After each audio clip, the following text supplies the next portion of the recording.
from our senior NBA insider, Adrian Wojnarowski. You know, Woj has learned Deandre Ayton has agreed to sign a 4-year, $133 million offer sheet with the Indiana Pacers. It's the largest offer sheet in NBA history. And the Suns, they're on the clock. They've got 48 hours to match it. Sources tell Woj Phoenix will match once Ayton signs it. All right, joining us now, Woj joins us after breaking this news earlier today alongside our front office insider, Bobby Marks. All right, Woj, let's start with you. How did we get here?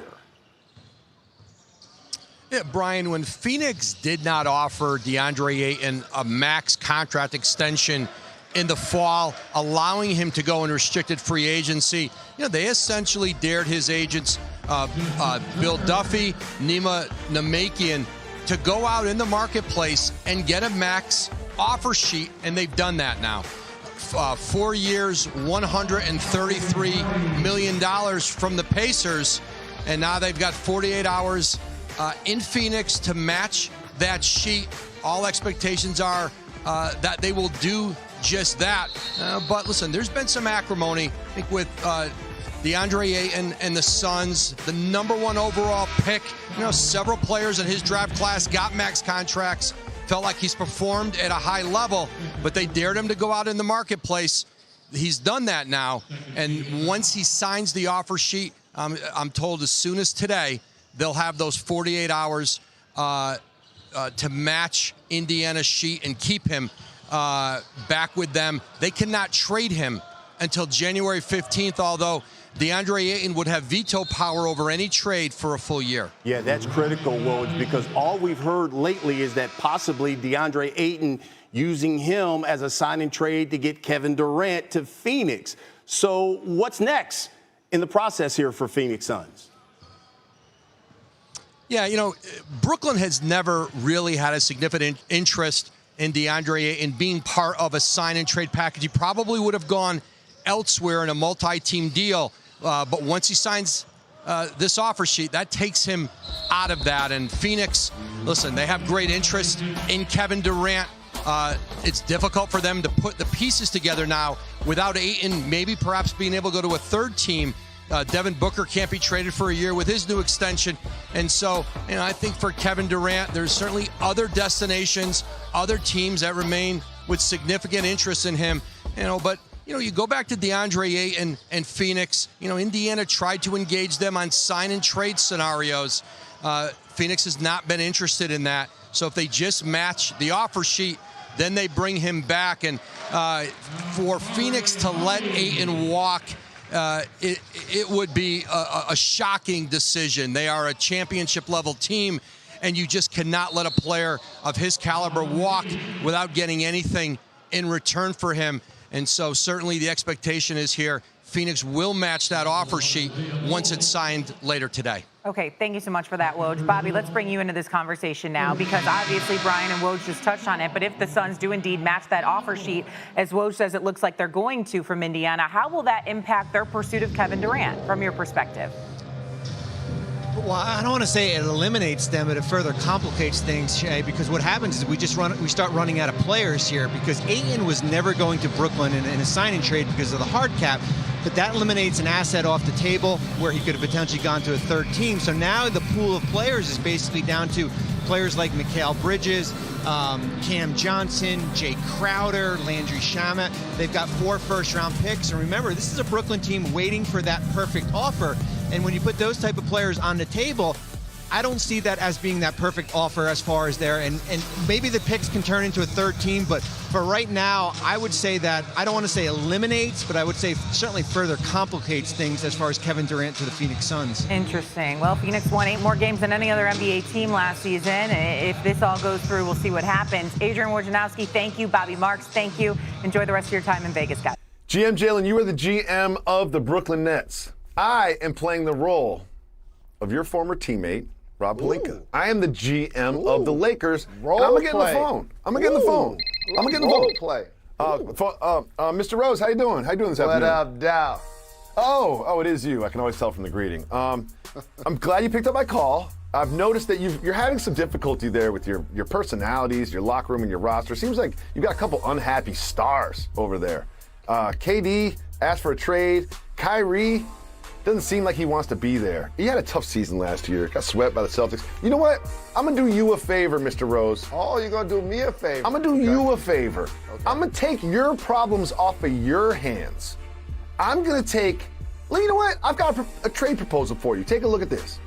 You trade me Kevin Durant and Kyrie Irving, and you get Anthony Davis, former MVP, future Hall of Famer Russell Westbrook.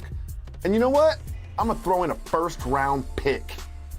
GM Jalen, you can't say no to that. I'm going to do you that favor. You can't say no to that.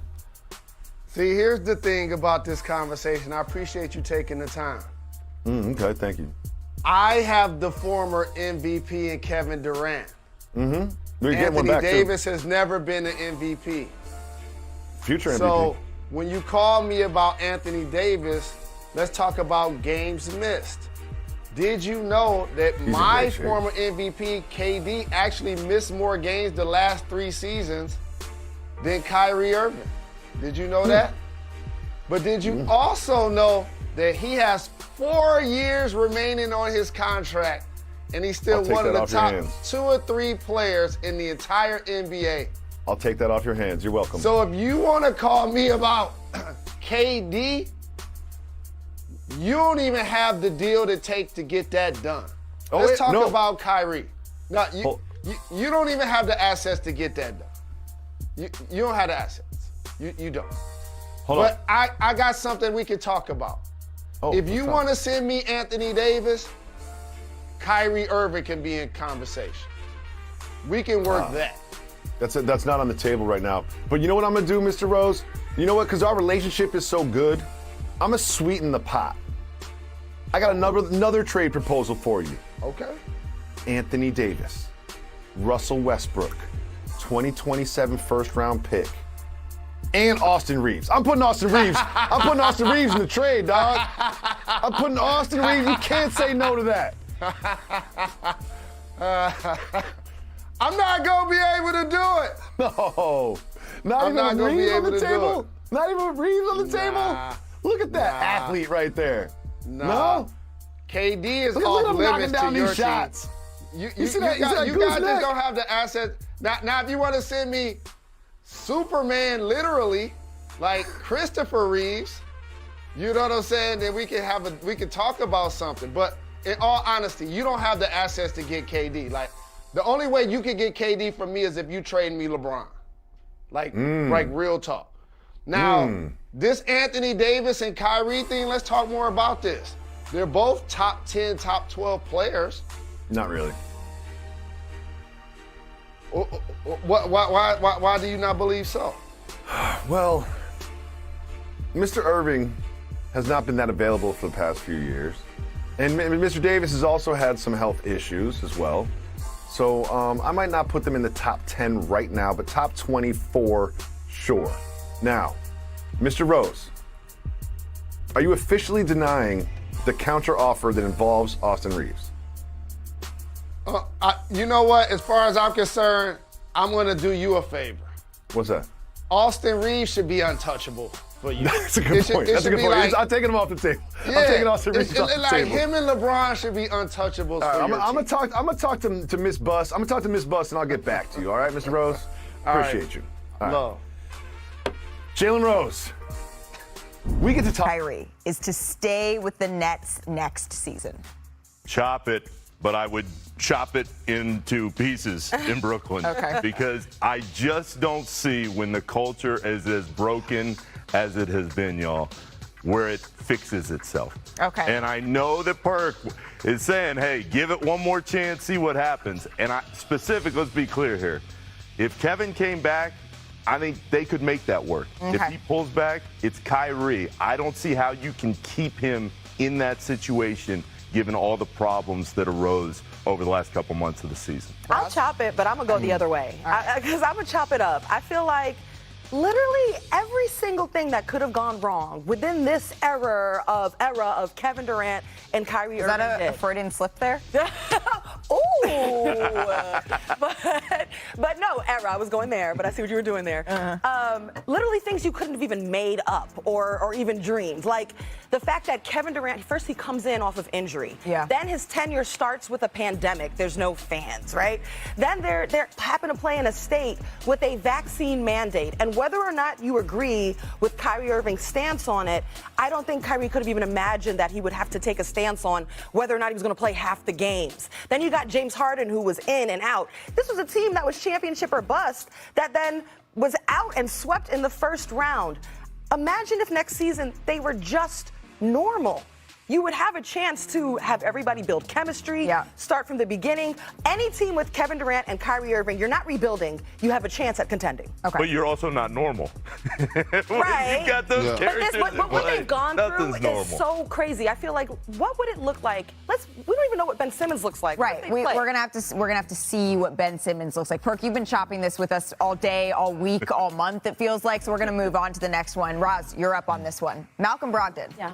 Quite the off-season pickup for the Celtics here. During his introductory press conference, he said that he has no problem coming off of the bench. He, quote, just wants to win. So are we chopping this or dropping this?